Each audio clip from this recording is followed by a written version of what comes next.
Jeudi 3 mai, 3 juin plutôt 2021. Mesdames et messieurs, bonjour et bienvenue. Au sommaire de ce journal du 3 juin 2021, le tabac, un tueur à petit feu. La journée mondiale sans tabac a été célébrée ce 31 mai. Les spécialistes de la santé tirent la sonnette d'alarme et mettent en garde les fumeurs. Politiques, 8 mouvements et partis accordent leur violon pour renforcer la grande majorité présidentielle. En prélude aux élections locales, la coordination communale des partis et mouvements alliés de la mouvance présidentielle a été mise en place pour réaliser le souhait de leur leader, le chef de l'État. Et puis le lycée technique de Sandiara, bientôt fonctionnel. L'ouvrage sera réceptionné avant la fin de l'année. Le ministre de l'Emploi et de la formation professionnelle a visité le chantier. Nous en parlerons dans cette édition. L'actualité internationale et le sport boucleront ce journal. Mesdames et messieurs, bonjour et bienvenue. Vous écoutez 96.5 Bourg FM. Bonjour à toutes et à tous. À l'instar de la communauté internationale, le Sénégal a célébré la journée mondiale sans tabac. Les fumeurs ont été encore une fois de plus mis devant leurs responsabilités. Les Mourois ont donné leur avis sur la cigarette et ses méfaits. Ils sont avec Mohamed Dourjamil. Oui, la jeunesse d'aujourd'hui utilise le tabac comme pas possible. On voit même des enfants de moins de 18 ans consommer le tabac comme si c'était de l'eau. Et le plus souvent, ils savent que c'est pas bon pour leur santé et pourtant ils le prennent.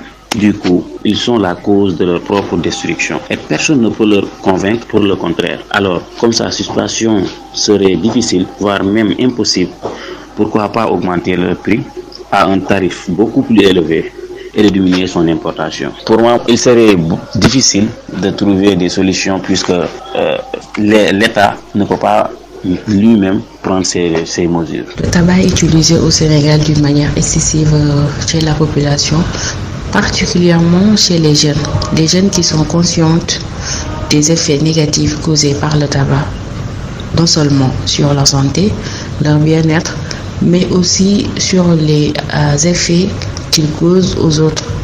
Par exemple, le fait de fumer le tabac dans les lieux publics, le fait de fumer aussi le tabac dans la foule et tout, transmettre la fumée à des personnes qui sont allergiques, d'autres qui sont malades, ce qui est anormal. Je pense que le gouvernement doit d'abord criminaliser la vente du tabac, comme on le fait avec la drogue, l'interdiction d'accéder au pays, l'interdiction aussi de la fabrication du tabac.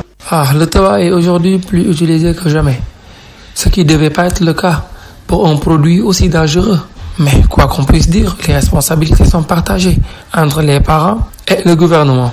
Aujourd'hui, on retrouve des enfants de moins de 13 ans, 14 ans qui fument en cachette. Les parents ne s'en rendent même pas compte jusqu'à ce qu'ils deviennent accros, n'est-ce pas? Maintenant, et pourquoi le gouvernement? Parce que si le tabac n'était pas à la portée de tout un chacun, la consommation ne serait pas aussi accrue que ça. Donc les responsabilités sont partagées et que nous risquons tous de subir les conséquences. Parce que le tabac utilisé à un moment donné verse directement vers l'utilisation du chanvre indien, la drogue. Le banditisme, la délinquance, entre autres. Le tabac, la voie la mieux indiquée pour aller vers le chanvre indien. En tout cas, les fumeurs sont mis devant leurs responsabilités. Le tabac, la cigarette, le chanvre indien sont des tueurs silencieux. Donc, méfiez-vous-en, car il y va de votre santé. Les agents d'ailleurs de santé en ont profité, l'occasion faisant le larron, pour sensibiliser davantage les populations au danger de ces substances. Écoutons Boubacar Diop. Il est l'infirmier chef de poste de Ngaparo. Pour la journée mondiale sans tabac, je pense que c'est une journée importante. Aujourd'hui, cette journée, nous devons en tout cas le dédier à la sensibilisation pour faire comprendre à la population, pour les expliquer les effets néfastes en tout cas du tabac, les complications que le tabac est en train de faire dans le monde aujourd'hui, mais particulièrement si on prend l'exemple du Sénégal, dans nos structures sanitaires, nous voyons aujourd'hui pas mal de pathologies qui peut être d'origine cancérigène, et le tabac est un des facteurs, les hypertendus, les diabètes, les maladies chroniques, Il y a tellement de pathologies aujourd'hui qui sont présentes et pourtant l'un des facteurs principaux c'est le tabac. Donc je pense qu'aujourd'hui il faut que la population vraiment est consciente de ça, essayer en tout cas de mettre le focus sur la sensibilisation pour faire comprendre à la population les effets néfastes du tabac. Je pense qu'aujourd'hui si on réussit ce pari, on va réduire considérablement le taux de détection des maladies chroniques, on va réduire le taux de mortalité qui s'est dû certainement à ce facteur de risque qui est le tabac. Voilà, vous venez d'entendre Boubacar Diop, l'infirmier chef de poste de Ngaparou, qui revenait sur les méfaits du tabac et demande aux populations de ne pas l'utiliser car il y va de leur santé. Et puis, sachez que le tabac donne du cancer. Nous parlons à présent de politique en prélude aux élections locales prévues le 22 janvier 2022. À Mbour, 8 partis et mouvements ont décidé d'unir leurs forces pour répondre aux chef de l'État. Mamadou Maron s'en explique au micro d'Alunba. Donc aujourd'hui, effectivement, comme je l'ai dit tantôt, nous avons mis en place cette organisation qui a pour objectif de renforcer la grande majorité présidentielle au niveau de la commune de Mbour par le regroupement de tous les partis et de tous les mouvements alliés de la grande majorité présidentielle. C'est une démarche structurée qui vise à améliorer les performances de la grande majorité parce que simplement nous avons pensé que ne pas évoluer dans un cadre structuré pouvait entraîner une dispersion de nos énergies, alors que si nous nous mettons ensemble pour nous conformer à la recommandation du président de la République, nous pourrons apporter une contribution beaucoup plus importante dans la mise en œuvre de ces politiques et dans la traduction de sa vision ici au niveau de la commune de Mbour. C'est la raison pour laquelle initier ce processus. 8 partis et mouvements ont répondu à cet appel. L'objectif, c'est de confédérer l'ensemble de ces formations parce qu'on est dans la grande majorité. Vous savez, initialement, il y avait un noyau constitué de Benno Bokk Yakaar. Il y a d'abord l'APR, ensuite élargi à Benno Bokk Yakaar. Mais maintenant, il y a un changement de référentiel voulu par le président de la République, en intelligence avec ses alliés qui ont décidé d'appuyer son action. Donc, c'est ce qui a généré la grande mouvance présidentielle qui, au-delà de l'APR et de Benno Bokk Yakaar, porte en son sein beaucoup de formations politiques qui sont les alliés. Donc nous, voilà, au niveau de la commune, agir au département, parce qu'après la commune, il faudra que cette démarche-là puisse s'exprimer au niveau du département. Voilà, Mamadou Maron, porte-parole de cette coordination qui a été créée pour renforcer donc la mouvance présidentielle. Je rappelle qu'ils sont 8 partis et 8 mouvements. Nous parlons à présent d'éducation avec le lycée de Sandiara. Les travaux sont en cours et seront bientôt achevés. D'ailleurs, pour s'en rendre compte, le directeur de l'agence des constructions des bâtiments et des édifices publics a visité les chantiers du lycée. Nous écoutons Amady Dieng, il est au micro de notre reporter. Mais je pense qu'aujourd'hui, l'essentiel, c'est de regarder devant nous. En visitant ce chantier, on se rend compte que des choses ont été faites et que c'est en très bonne voie. Et qu'avec l'aide de Dieu, les délais qu'on aura déterminés avec M. le ministre, avec l'entreprise et bien sûr avec le maître, l'agent d'exécution de ce projet, nous serons, Inch'Allah, dans les délais voulus par le ministère de la formation professionnelle. J'estime que dans 6 mois, raisonnablement, de façon raisonnable, il est possible de livrer ce chantier, surtout que l'entreprise a pris des engagements. Parce que vous savez, dans une collaboration, il y a une situation que j'appelle moi un état d'esprit.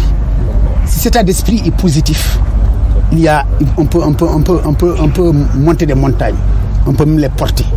Je pense aujourd'hui avec la détermination du ministère, surtout du ministre, avec les dispositions qui sont en train d'être prises par le président de la République, la guerre, dans cette bataille. Bon, avec toute la confiance que nous avons retrouvée au niveau de l'agence, à travers les différents techniciens, je pense qu'il est permis, avec la collaboration de l'entreprise, de trouver la meilleure voie pour arriver à ce délai de 6 mois que nous nous sommes fixés tous. Vous savez, un chantier de cette envergure, tout à l'heure, monsieur le ministre le disait, au-delà du fait que c'est un projet du président de la République, il s'inscrit dans une logique, dans une perspective. Ce lycée, vous savez, le leadership africain du président de la République est un leadership réel. Mais au-delà de sa réalité, à travers les conférences, à travers les discours, c'est un leadership concret. Ce lycée, si vous le regardez dans sa splendeur, dans sa grandeur, c'est un lycée panafricain, pour ne pas dire sous-régional. Donc d'excellentes choses peuvent être faites demain. Et moi, je dis que l'histoire nous le dira, ce que ce lycée est devenu quand on le livrera aux populations de sa entrepreneurs, qui s'inscrit dans des perspectives très fortes pour véritablement voir le Sénégal rentrer définitivement dans la voie de l'émergence. Vous savez, les fonds, nous sommes des techniciens, nous sommes des ouvriers. Notre mission, c'est de travailler et de créer les conditions autour du travail pour qu'il soit non seulement performant, mais qu'il respecte les délais. Bien sûr, vous avez raison, si les délais doivent être respectés, il faut que les moyens de ces délais puissent être disponibles. Je fais confiance absolument au président de la République et je sais qu'à chaque fois qu'il m'a appelé, depuis que je suis dans cette direction, il me parle de celui-ci. Et le ministre l'a confirmé. Presque 3 conseils de ministres, ensuite de 3 commissions, au moins le président parle avec lui. Voilà, Amady Dieng, le directeur de l'agence de construction des bâtiments et des édifices publics, qui a visité le lycée technique de Sandiara et promet donc de livrer les chantiers. Plutôt a promis qu'il sera fonctionnel dans 6 mois. D'ailleurs, faisait partie de cette visite le ministre de l'Emploi et de la Formation professionnelle et de l'apprentissage, Dame Diop, est revenu sur l'importance de l'implantation d'un tel ouvrage d'éducation. Nous l'écoutons au micro de notre reporter. Je suis venu cet après-midi à Sandiara visiter les travaux, visite de chantier comme on dit, sur ce lycée professionnel de Sandiara, qui va être différent des autres lycées. C'est un lycée absolument important dans le cadre du programme du président de la République, dans le cadre du PSE, parce que, comme j'ai expliqué aux différentes parties, à l'entreprise, à la maîtrise d'ouvrage déléguée, que ce lycée n'est pas implanté à Sandiara de manière gratuite. Il est implanté à Sandiara au regard des potentialités de la localité de Sandiara. Vous savez que Sandiara a une zone industrielle où beaucoup d'entreprises se sont installées. Sandiara va très bientôt abriter un agropole. Je pense que c'est pour ces raisons que le président de la République, dans sa vision, a participé pour la mise en place d'un lycée professionnel à Sandiara. Vous l'avez constaté, les travaux ont duré. On a eu du retard dû à plusieurs raisons. Et j'ai expliqué aux différentes parties, notamment à la maîtrise d'ouvrage déléguée, le président de la République qui est absolument que ce lycée soit terminé. Toutes les dispositions sont prises aujourd'hui pour pouvoir le finir le plus rapidement possible. Et je voulais féliciter le DG de l'ACBEP, les 10 ans de leur agence ici sur le site de Sandiara. C'est inédit comme ce type de célébration, mais cela montre aussi toute l'importance que l'État du Sénégal, le président de la République, le ministère et l'agence accordent à cet important projet. Vous avez pu le voir, c'est un projet qui s'étend sur 30 hectares, un lycée professionnel avec des ateliers, des hébergements, des salles d'exposition, des espaces de production, parce qu'on sera dans les domaines de l'agriculture. Et c'est important pour nous tous, c'est pour ça que j'étais venu voir le redémarrage effectif des travaux. Et comme j'ai dit, il faut absolument qu'on respecte les délais de livraison de ce lycée qui sont prévus pour le mois. Dans 6 mois, les travaux devront être finis et le lycée réceptionnel. On ne peut pas aller au-delà, je l'ai dit, parce que c'est dû à plusieurs raisons. On ne regarde plus derrière, on regarde devant. Le président de la République nous a accompagnés pour solutionner les difficultés auxquelles on était confrontés.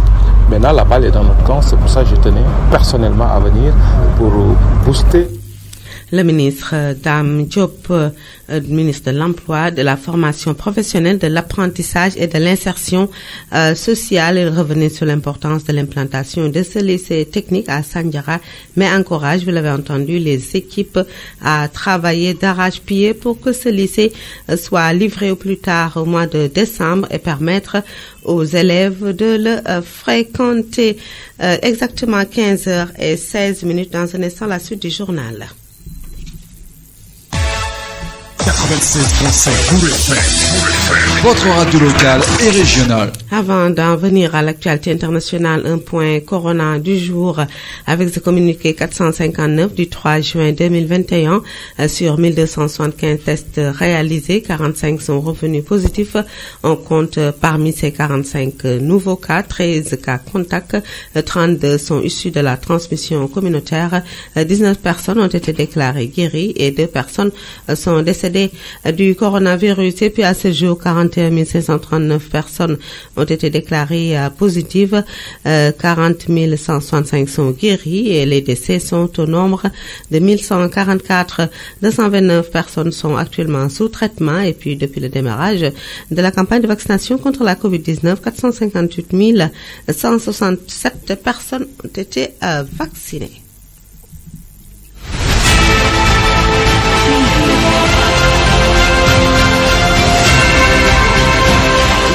Jamil, bonjour. Bonjour Issédior. Direction la Côte d'Ivoire avec le retour de l'ancien président Laurent Gbagbo. L'heure est à la réconciliation et à l'apaisement. Le ministre de la Réconciliation nationale, Konan Bertin, a déclaré mercredi prendre acte de l'annonce par le parti de l'ex-président Laurent Gbagbo du retour de ce dernier à Abidjan. Le 17 juin, Laurent Gbagbo est un homme libre acquitté de crimes contre l'humanité par la justice internationale et c'est à lui de décider quand il vient dans son pays, a-t-il ajouté. Nous devons maintenant travailler pour que ce soit un retour dans l'apaisement. Un retour dans l'apaisement, mais qui ne sera pas facile pour Alassane Dramane Ouattara. En tout cas, wait and see pour ce qui concerne la Côte d'Ivoire. Direction le Namibie, où les populations rejettent l'accord avec l'Allemagne suite au génocide.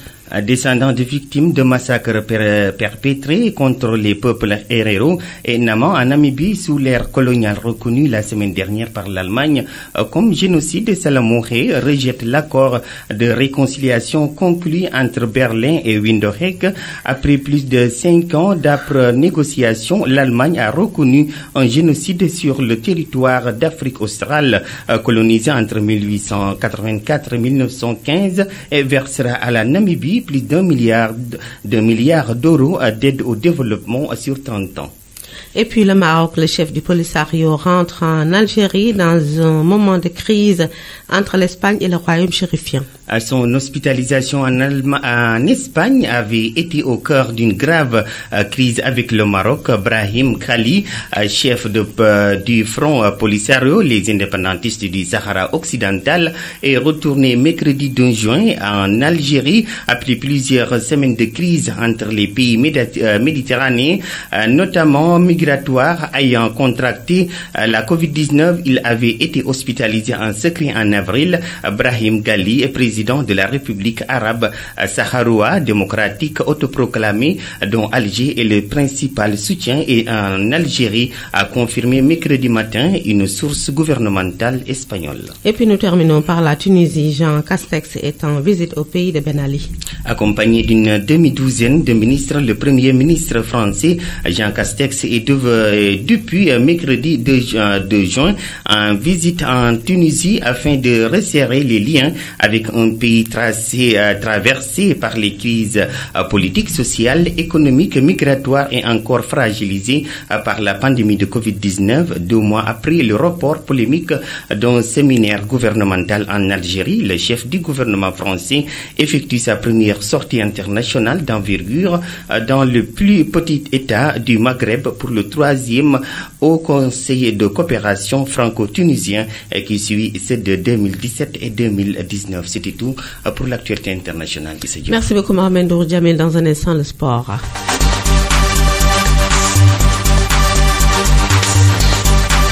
La direction technique nationale travaille à mettre en place des compétitions de football du niveau des moins de 15 ans sur le plan sectoriel au niveau national. En tout cas, c'est ce qu'a annoncé le technicien Salam Lam, présent au tournoi U15 organisé récemment à Guinée-Bissau par la zone A de l'Union des fédérations ouest-africaines. Et puis nous parlons de l'Algérie qui commence aujourd'hui ces matchs de préparation contre la Mauritanie. Il faut signaler que l'Algérie doit chercher à garder intacte son invincibilité, a déclaré son attaquant Andy Delors. Je rappelle qu'ils sont en préparation pour la Coupe du Monde 2022. C'est tout pour l'actualité sportive, mesdames et messieurs. C'est tout également pour ce journal. Dans un instant, le rappel des titres. Le tabac, un tueur à petit feu. La journée mondiale a été célébrée ce 31 mai. Les spécialistes de la santé en ont profité pour tirer la sonnette d'alarme et mettre en garde les fumeurs. Arrêtez de fumer si vous êtes en train de le faire, car vous pouvez avoir un cancer ou des problèmes pneumologiques. En tout cas, ce qu'il faut faire, c'est garder votre santé intacte, mais sans tabac. Politique, 8 mouvements et partis accordent leur violon pour renforcer la grande majorité présidentielle, ceci en prélude aux élections locales. La coordination communale des partis et mouvements alliés de la mouvance présidentielle a été créée pour réaliser le souhait du chef de l'État Macky Sall. Lycée technique de Sandiara, bientôt fonctionnel, en tout cas d'ici le mois de janvier 2022. L'ouvrage sera réceptionné. C'est l'annonce faite par le ministre de l'Emploi et de la formation professionnelle en visite de chantier. Nous avons parlé d'actualité internationale et de sport. Mesdames et messieurs, merci de nous avoir prêté l'oreille attentive. Merci à Mohamed Ndour Djamil pour la réalisation. DJ Paco était du côté de la partie technique. Dans un instant sera le journal en Wolof. À tout à l'heure.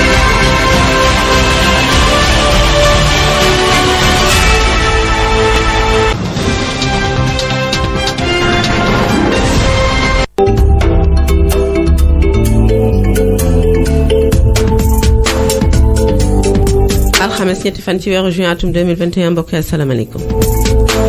bismillah ci xibaar yi suñu leen nuyoo ba noppi ci gën a fes bokk na ci mbirum cigarette ñi nga xam ne ñooy tuxkat boo moytu leen di yoot mooy ñu am cancer wala yeneen jàngoro yoo xam ne dafa jëm ci wàllu sëqat ak seeni xëtër. loolu nag ñi nga xam ne ñoo yëngatu ci wàllu wér-gu-yaram ñoo ko xamle ba nee nañu daal képp koo xam ne da ngay tux bu lay boo nga dakkal ko wala ku jege kuy tux nga sori ko bu baax a baax, ndax am na ay fumeur li ñuy naan ñoo xamante ne nii duñu jege cigarette waaye yenn saa yi nit tux ci seen wet indi leen musiba. loolu nag nañ ci àddu ci biir xibaar yi daan wàddu itam ci wàllu politique. wax na am na juróom-ñetti mouvement ak parti yoo xam ne lëkkale nañ seeni doole ngir waajal li nga xam ne mooy wote yi. loolu nag dañ koy def ngir dégg ndigal gi nga xam ne njiitu réew mi sant na leen ko, mooy booloo ci Benno Bokk Yaakaar. daan wàddu itam ci mbirum njàng ak njàngale. lycée technique bu Sandiara fii ak weeru janvier atum 2022 daañu ci tàmbalee jàng. loolu nag ki ko xamle mooy jëwriñ ji yore wàllu liggéey bi ak formation professionnelle Dame Diop ñëwoon fa tukki nemmeeku ngir xool liggéey ba fa mu toll. daan wàddu itam ci xibaar bitim réew ak tàggat yaram. asalaamaaleykum. yéen a ngi ci Mbour FM 96.5. ñu sant leen nga xam ne ci àddu mi ñaadu ngeen di teewlu di jëpp ko mo nekk ci wàllu xarala gi dañ koy door ci bis bi ñu jagleel ci àddina si wërngal kàpp xeex li nga xam ne mooy toxum cigarette. ñi nga xam ne nag ñoom ñooy tox cigarette nekk ñoo xamante ne nii gën nañ leen a ñaaxaat ngeen ñu moytu ko bu baax a baax a baax, ku dëkk kuy tox itam sori ko bu baax a baax, ndax li nga xam ne mooy saxaar si muy génne mën na laa jural musiba. naam sax toxoo waaye mën na laa jural musiba. loolu ñuy yëngatu ci wàllu wér-gu-yaram xam nañ ko bu baax a baax. tax na sax sunu naataango Mohamed Ndour Djamil wër askan wi waxtaan ak ñoom ci toxum cigarette ñu teewlu seen i kàddu. waaw tabac bi léegi nag booy dañ koy utiliser comme ndox, ndaxte léegi da ngay gis ay xale yu ndaw di tux gu metti sax te ñenn ñi sax seen parents yi duñu leen yëg. te man li mu si gën a jaaxal mooy ñoom xam nañu ne lii baaxul ci seen wér-gu-yaram te pourtant ñu ngi koy jël. te nag mënoo leen a wax lenn ba ñu nangu ne baaxul si ñoom wala ñu nangu ne war nañ ko mën a bàyyi. pour ñoom buñ ko jëlul rek duñ nekk. te comme pour ñu tere ko wala ñu éliminer ko dina jafe lool. léegi nañ yokk prix yi, bu ñu yokkee prix yi ba nga xam ne nii pour ñu jot si dina jafe lool, xanaa dinañ ko bàyyi. ndax lii kat dafa nekk loo xam ne nii mu ngi yàq réew mi mu ngi yàq bu jeunesse bi yàqoo rek mooy dëkk bi yàqu na kon nag ngelawaay nañ ci jéem a ut loo xam ne nii dina ko mën a saafara ndax mu mën a. Sénégal ñu fi utiliser cigarette bi ëpp na trop rawatina ci ndaw ñi nga xam ne xam nañu lan moo ci nekk xam nañu ne baaxul ci seen wérgu yaram xam nañu ne baaxul ci wérgu yaram moom ñeneen ñi nga xam ne ñoom dañuy tux di leen di sotti ci saxaase ñoom duñ ci jël en considération et pourtant xam nañ ne loolu baaxul ci ñoom baaxul ci ñi nga xam ne dañ leen koy sotti mais dañu continuer di ko def man jàpp naa ne gouvernement bi war na jël yenn mesures yoo xam ne njaayum cigarette bi dañ koy interdire carrément ci dëkk bi mais comme ni ñoo def ak drogue bi noonu lañ war a def ak cigarette bi tere ko képp ku ñu gis ñu koy jaay wala ñu koy tux yoon tegu sa kaw conséquences yi ñëpp ñu ngi koy yëg. tuxum cigarette mi ci réew mi ñëpp la jaaxal ndaxte boo seetloo bu baax cigarette ñu ngi koy tuxee noo xamante ne nii tey kenn xalaatul woon ne daañu ko tuxee noonu waaye te lu waroon mën a ñàkk la nag waroon mën a mel noonu ndax ni cigarette mel ak ni mu def ci wërgu yaram nga xam ne baaxul ci benn côté et que ni ñu ko utiliser ëpp na lool waaye nag responsabilité yi moom mën nañ ko xaaj ñëpp bokk ci muy waajur yi ak nguur gi. waajur yi la tax waajur yi mooy sa doom di nga ko yor mu nekk xale bu ndaw di tux di ko nëbb bàyyi ba mu def ay weer ak i weer yow sax doo ko xam loolu ak càggante laa ko mën a tuddee fa nga ko yëgee mooy dem na ba mënatu koo bàyyi waaw luy nguur gi mooy xëy na bu cigarette seeroon yenn seer yi du nekk ko jóg rek tux ko kon ñu koy tux nañu wàññeeku te ñun ñëpp ko war a xeex ndaxte tuxum cigarette bu yàggee ci yàmba la lay yóbbu yàmba drogue moo ciy tegu. yamba drogue moo ci tegu kon ñëpp moytu tuxum cigarette ku ci am sa doom itam yenn saa yi de ko xeeñtu di xool ndax mu ngi tox cigarette am déet nga su ko defee nga mën koo teel a lijjanti tere ko ndax xoddiku bala nga lakkale ñu wax ne sax ñi nga xam ne ñoo yëngatu ci wàllu wér-gu-yaram profité nañ ci ñaax askan wi ñu moytu bu baax cigarette soosule ndax mën na jur yeneen loraange yoo xam ni dafa jëm ci wàllu wér-gu-yaram Boubacar Diop moo yore poste de santé bu Ngaparou. donc journée sans tabac bi dafa nekk journée bu nga xamante ni bu am solo la fii ci jamono surtout fu ñu toll ni fii ci àdduna bi mais particulièrement fii ci Sénégal suñu ko jëlee tey gis nañ ne feebar yu bari yi nga xamante ni lu mel ni diabète tension wala yenn maladies yi nga xamante ni d'origine cancer la donc tey tabac bi da ci am facteur da ci bokk c'est un des éléments yoo xamante ne ay facteurs la ci biir loolu donc ce qui veut dire tey ñun ñëpp population bi les acteurs de la santé ñëpp ñoo ci dañoo war a jàpp acteurs de la santé pour sensibilisation mën a jàll au sein de la population pour que population bi vraiment comprendre jafe-jafe yi nga xamante ni tey cigarette mu ngi koy def mu ngi koy andi ci biir feebar yi donc suñu bëggee dàq feebar yooyu tey il faut que ñu réduire consommation tabac bi suñ ko defee rek ci kattanu borom bi dana ci am yaakaar ne vraiment yëf yëpp dana wàññeeku te bu wàññeekoo rek loolu yëpp day répercuter ci économie réew bi su ko defee développement man ci am ful sa yelleef ci wàllu tabac bi rek day andi ay complications donc ñun ñëpp xam nañ ne nag tey wax dëgg yàlla tabac moom nekk na lu nga xamante ni jafe-jafe rek lay andi ci wàllu santé bi donc ñun ñëpp nañ jàppalante rek su ko defee ñu jàppal waa kër docteur ci wàllu santé wàññi tux mi su ko defee rek kër docteur ñoom it danañ mën a def jumtukaay war ci wàllu woowu.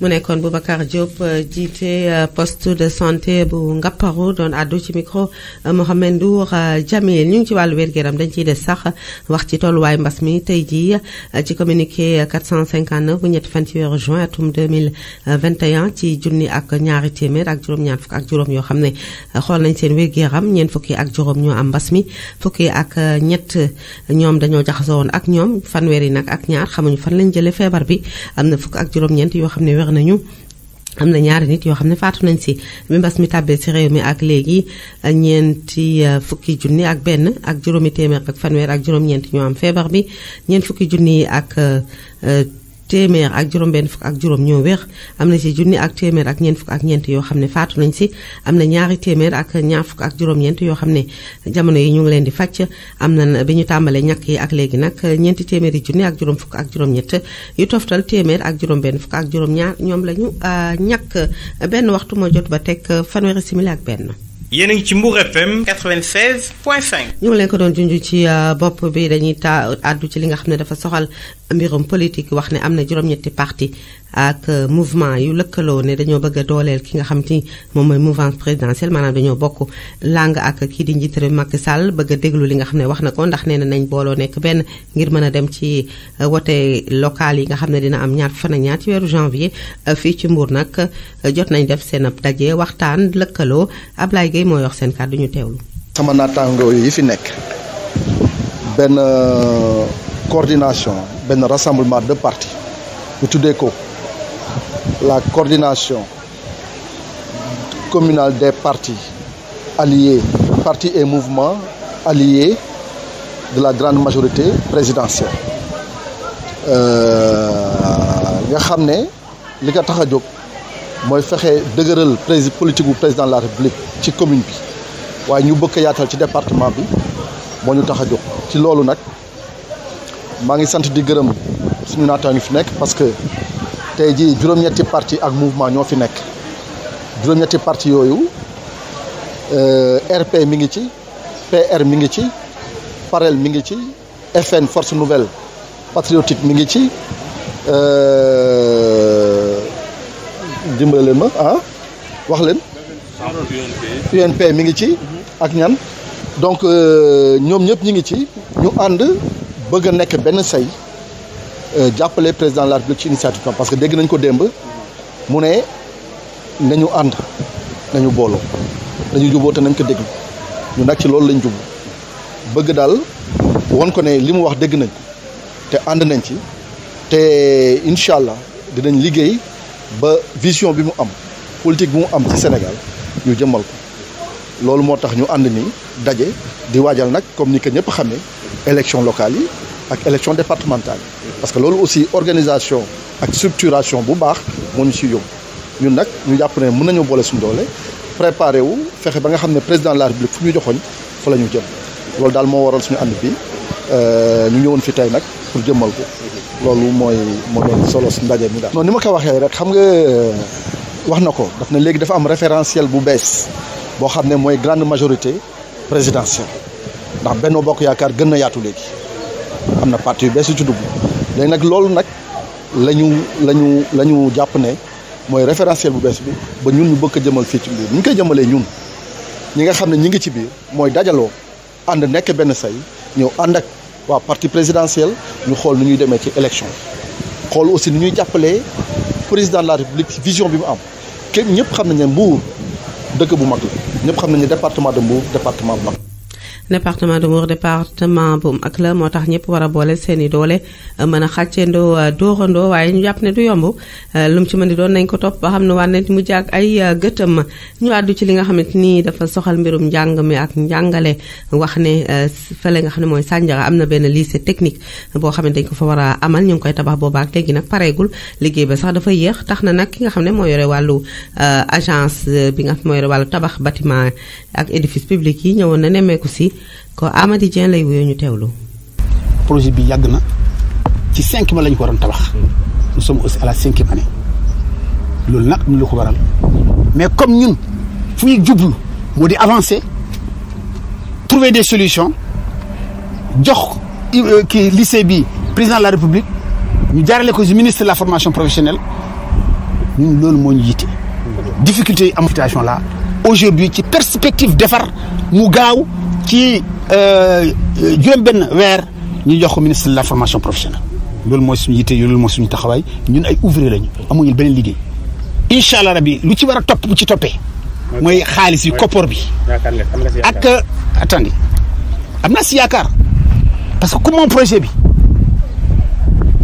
moo ñuy téléphoné moo ñuy wax moo ñuy joxe ay ordre te ordre buy jox dafa leer nañ ministre wax na ko moo ko gën a jege wax na ko leer na nañ ñun buñ ñu waxee rek d'accord nañ bu ñu waxee rek gëm nañ lu des lii ci loxo yàlla nañ koy bàyyi na lu ñu waroon pare si 5 mois pare à 5 ans pare na dem amoon na ku nekk am na si wàll léegi nag xam nga aduna ak dund da nga war a mun fàtte bi nag ça suffit pas que da nga koy baare mais da nga ko fàtte tuuti jublu ci lu am solo mooy tey pare lycée bi jokk ministre de la formation professionnelle mu teg ci loxo président de la République. C'est ça qui nous intéresse. Inch'Allah rabbi décembre la ñu wax. Vous savez am na ay travaux complémentaires yoo xam ne aménagement bi mais aménagement c'est 4 mois. Si l'avenant du marché complémentaire prenne dans 1 mois, dans 5 mois nous on livre l'aménagement extérieur mu des ci bâtiment yi 6e mois bi fin décembre ñu livre ko monsieur le ministre de la formation professionnelle. Amady Dieng di directeur bi yore agence bi nga xam ne moo yore lépp lu soxal wàllu tabax ay bâtiment yoo xam ne nguur gi moo ko moom ñu koy wax ay édifice public bi muy ñëw nag ànd na ak jëwrinam muy Dame Diop bi nga xam ne moo yore wàllu liggéey bi formation professionnelle apprentissage ak insertion moom itam li nga xam ne wax na ko mooy lycée bi solo soo xam ne am na ko waaye bëgg na liggéey bi mu pare ba ñu mën cee tàmbalee jàng ñu déglu ko ci micro Mbour FM TV. ñaareel ba ñetteel yoon moo fi ñëw di xool liggéey bi fu mu toll. xam ngeen ne lycée bi lycée bu am solo la ci politique gu président de la République parce que lycée professionnel la lycée bi ñu ngi koy tabax ci 100 hectares du lycée bu ndaw te li tax ñu def ko fii ci Sandiara wax naa ne du hasard parce que président de la République ci vision moo anticipé woon que Sandiara nekk na zone industrielle tey am ay entreprises yu bari yu fi nekk mooy féliciter le maire et son équipe le ministre Serigne Gueye Diop parce que Sandiara tey zone industrielle la Sandiara dina am agropole bu mag boo xam ne nii loolu moo taxoon président anticipé pour ñu tabax lycée bi pour ndaw ñi nekk Sandiara mun fi jàng mun a def li ñuy wax formation duale maanaam jàng ci centre bi di liggéey ci entreprise liggéey bi nag am na tardement yéex na parce que bi ñu ko tàmbalee yàgg na loolu moo tax ma ne bii mooy sama ñaareel wala ñetteeloon ma ñëw fii parce que président bi daf ñu jox instruction pour que ñu pare ko ci lu mu gën a gaawee jàppale ñu aussi ci moyens yi nga xam ne moom lañ ci war a def pour que lycée bi pare donc may rafetlu li direction publique def parce que ñoom dañuy fêter tey seen 10 ans d'existence mais ñu koy defee fii nag ci visite chantier pour constater redémarrage travaux yi ci biir lycée bi loolu nag ma ko ciy féliciter bu baax. waaw wax nañ que ne wax nañ ak partie yëpp maîtrise d'ouvrage bi délégué maître d'œuvre ak entreprise bi ak ñun ministère que incha allahu rabbi décembre lañ bëgg lycée bi pare ñu mën ko jébbal population yi. loolu dëgg la entreprise wax nañ maîtrise d'ouvrage délégué bi ASEBEP que mu def fii équipe boo xam ni 24 heures sur 24 la nekk mook ak maître d'œuvre bi ñu mën a superviser travaux yi nga xam ne moom la entreprise bi def jàpp naa ne balaa boobu dinaa fi dellu si waat ak suma équipe yi ñoom dañuy ñëw fii souvent di xool liggéey fi mu toll incha allah daal li ma wax mooy bëgg naa que décembre ñu jël lycée bi jébbal ko ndaw yi Sandiara mais jébbal ko président de la République. décembre ñu jël lycée bi jébbal ko ndaw yi Sandiara waaye jébbal ko njiite réew mi Macky Sall loolu la kii di Dame Diop jawriñ ji yore wàllu liggéey formation professionnelle ak apprentissage wax bi mu ñëwee fii ci Sandiara dëkku Serigne Gueye Diop mbokk yi ci kanam tuuti ñëw ak yéen ci xibaar bi jëm réew. galan boobu moo ci dugal Mohamed Ndour Jamil asalaamaaleykum. aleykum salaam Issa Diop. dañ koy door ca Côte d'Ivoire Laurent Gbagbo war na ñibbisi waaye du yomb. war na ñibbisi loolu nag war a doon rek ci fukki fan ak juróom-ñaar ci weerum juin bu ñu nekk nii tax sax ministre bi yor wàllum doxum jàmm ci biir réew mi di Kona Bertin xamle na ne nag ñoom itam dinañ ci taxawaay bu am solo ndax ki nga xam ne mooy Laurent Gbagbo ki nga cour pénal international daan na koy bàyyi toppatiwu ko. ci lenn li nga xam ne rek ñu ngi ko doon tuumal kon saa yi mu bëggee ñibbisi ci biir réew mi moo xam kañ lay doon moom faw mu def ko su ko defee itam dinañ ci taxaw ndax jàmm mun faa am fa nga xam ne fa lay dellusee. ñu dem ba fi nga xamante moom mooy ca Namibie wax ci boddi konte xeer wala faat gu ñu doon faat askan wa mu mel ni Allemagne dafa yëkkati ko pat di leen ko jox waaye nee nañ loolu du yomb. loolu du yomb ki ko xam ne nag mooy Salamo Xee moom mi nga xam ne nag dafa bokk ci ñi nga xam ne ñooy victime massacre boobu amoon diggante ñaari xeet yi ñooy Xerero yi ak Nama yi nekk foofu ca Namibie ci jamono ji nga xam ne nag Allemagne moom moo leen colonisé woon moom xamle na ne dina leen jox lu toll ci benn milliard ngir rek ñu mun a suqali seen réew ci diiru fanweeri at. ñu dem ba Maroc ka jiite Polisario moom dina ñibbi Algérie nee nañu ginnaaw bi nga xamante ni ñagas dox na diggante Espagne ak Maroc ci boppam. ñagas dox na ci diggante Espagne ak Maroc muy nekk jamono ji nga xam ne sax moom mu nga fa woon di faju ndax dafa amoon li nga xam ne rek mooy mbas mi di Covid 19 moom nag ci àllarba bi ca la dem fa nga xam ne rek mooy Algérie foofu itam ci jamono ji nga xam ne ñagas am na ci diggante ñaari réew yi ci ki nga xam ne mooy Espagne ak Maroc jamono ji nga xam ne ñoom dañ doon dem di def lu ñuy wax migration maanaam ci mbëkk mbëkk mi jóge ci fi nga xam ne mooy Maroc rek dugg fi nga xam ne itam moom mooy Espagne moom ki nga xam ne itam mooy Brahim Gali moom nee na moom mooy ki nga xam ne moo jiite rek Sahara occidental ci jàppale ki nga xam ne rek moom mooy Algérie fa nga xam ne sax moom fa la dellu ci àllarba bi. ñu jeexal ak Tunisie dëkku Ben Ali ñu wax ne Jean Castex moom dafa war a dem foofu ak ngan. Jean Castex moom sax mu nga fa ci àllarba bi 2 juin la fa dem ngir rek amal fa ab tukki nemmeeku bu muy dem itam ànd nag juróom-benni ministre am daal di ànd ak ñoom ngir rek yeesalaat di diggante ñaari réew yi ci nga xam ne sax moom Algérie mu ngi jànkonteeg ak ay jafe-jafe jëm ci wàllum politique waaye jëm itam ci mbirum wàllum askan wi ak wàllum koom-koom ak li nga xam ne itam mooy mbirum migration maanaam tukki bu jaarul ak yoon ci jamono ji nga xam ne itam mbas mi sonal na leen lool moom nag mu am fa ab tukki nemmeeku suñu xoolee sax mooy tukki nemmeeku bi nga xam ne moom Jean Castex njëkk na ko def ci biir adduna gi mu tombe ak li nga xam ne rek moom mooy ñetteelu au conseil de coopération ci diggante France ak Tunisie bi nga xam ne nag ginnaaw 2017 ak 2019 bi nga xam ne defoon nañ ko mu nekkoon xibaaru biti réew yi ñu leen indi. ñu sant la gërëm la Mohamed Ndour Jamil nes gis ñëw ngeen ci tàggat yaram.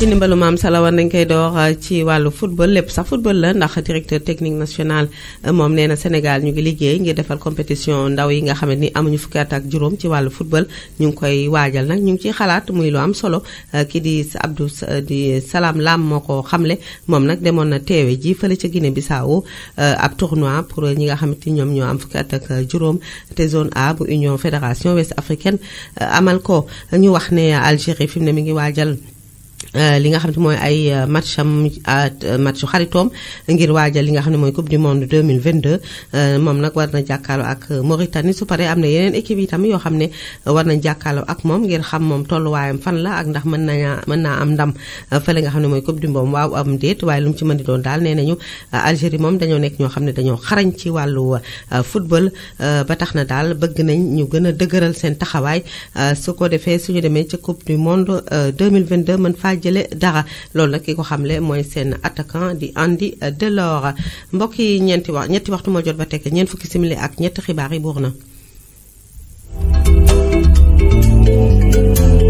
bokk na ci lañ fi doon faram fàcce mbirum cigarette moo xam yamba ak leneen lu mu ci mën di doon nee nañu daal ku koy jëfandikoo na nga ko bàyyi ñu ngi doon màggal nag ci àddina si wërngal kàppis nga xam ne dañ ko jagleel war ko bañ a tux ñi nga xam ne nag ñoo yëngatu ci wàllu wér-gu-yaram nee nañu daal askan wi nañu ko maytu bu baax a baax kuy tux sax sori ko bu baax ndax loolu itam mën na laa jural musiba ci wàllu wér-gu-yaram ñi nga xam ne nag ñoo koy tux moom ci ñoom la gën a garaaw ndax cancer ak leneen mën nañ ko ci am kon nag nañu ko teg ci suuf ndax nekkul li nga xam ne moo gën te rafetul li nga xam ne mooy politique àddunañ ci juróom-ñetti mouvement ak parti politique ñoo fas yéene lëkkale seeni doole ngir ànd ak njiit réew mi fii ci département de Mbour ngir déglu li nga xam ne wax na ko muy Benno Bokk Yaakaar dañoo war a bennoo ngir dem ci élection gox-goxaat yi nga xam ne war na am ñaar fan ak ñaar ci weeru janvier ñoom nag tàmbali nañ bennoo googule ba moo tax ñu doon amal am ndaje taxawal seen ab coordination communale des partis et mouvements alliés de la mouvance présidentielle lycée technique bu Sandiara amaana décembre dina pare ba ñu xale yi mën caa jàng loolu nag jëwriñ ji nga xam ne moo yore wàllu liggéey bi ak formation professionnelle moom la bëgg te itam moom la ñu xamle ki nga xam ne moom la moo yore wàllu tabax yi ci bërëb yi nga xam ne nguur gi moo ko moom muy Amady Dieng liggéey bi nag sooxe woon na lool ndax liggéeyu juróomi weer fi mu nekk mi ngi toll ci juróomi at nee nañu nag fi mu nekk nii daal bëgg nañu def bar comme njiitu réew mi ni muy wax na bar kon nag ñoom itam bëgg dañoo baral ba nga xamante ni daal lycée bi dina pare ba ñi nga xam ne ñooy ndongo yi ñu mën cay jàng ngir mu amal leen njëriñ ak njeexital ci seeni avenir bitim réew demoon nañ fi ci mel ni Côte d'Ivoire Tunisie Namibie mbokk yi ak Mohamed Ndour Jamil mbokk yi tàggat yaram ñëwoon nañ ci ñu ngi leen di sant leen gërëm ci àddu mi daadu ngeen di teewlu gërëm di cëppako mu nekkoon ci wàllu xarala gi Mohamed Ndour Jamil ci togg gi ñaanal leen kendalu jàmm sàkku ci yéen di leen wax ci kanam tuuti incha allah rabbi ci yeneen i programme ak Mbour FM TV suba ñun ci kàttanu yàlla ak mën-mënam ci la ñu dellu si ngir indil leen yeneen i xibaar même heure même fréquence fii ci Mbour FM TV asalaamaaleykum